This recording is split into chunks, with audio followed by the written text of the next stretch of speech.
having this ride.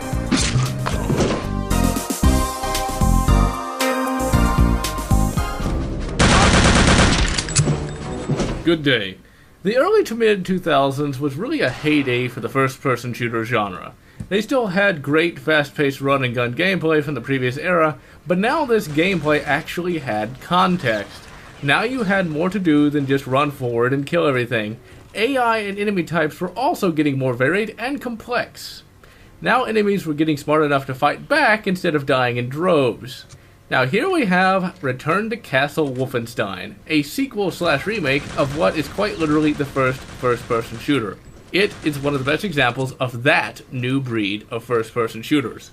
Graphically, the game was quite good looking, with the enemies looking quite detailed, more so than just about any other at that time. Really, this is one of the first games to reach the graphics plateau.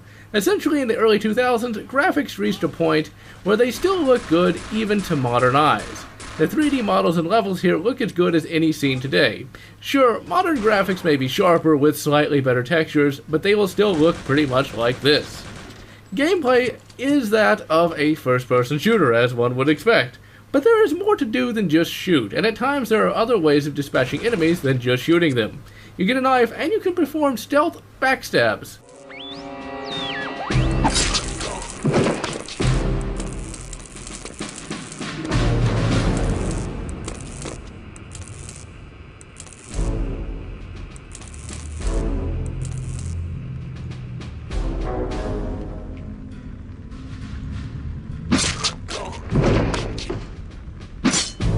As you can see, it's pretty bloody effective. There are also objects that you can interact with, such as alarms, and switches that can lead to secret areas. That's really the best thing about this game. The secrets are handled just like they were back in the day. You activate something and then a bit of the wall moves. And then you can of course find weapons and ammo, or gold, which is just an amazing little touch. Another cool thing is that the game gives you your stats upon completion of a level, and it tells you how many attempts it took to complete it. So if you suck tremendously, you will know just how bad you suck. AI for the game is really quite good. The enemies actually know how to get into cover and will work together to kill you.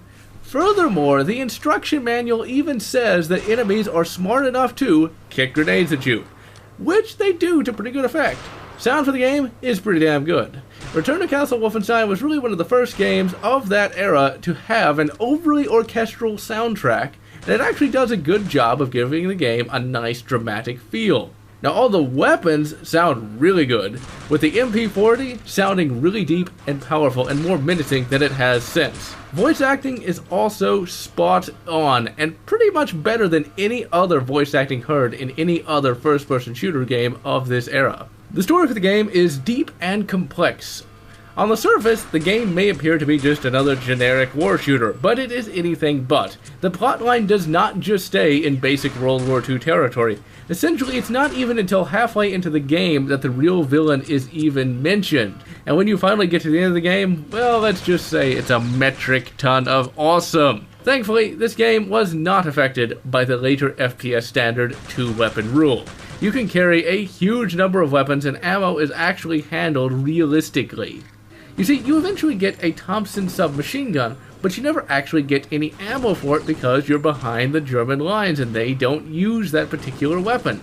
Really, the main weapon you'll be using in the game is the solid and dependable MP40.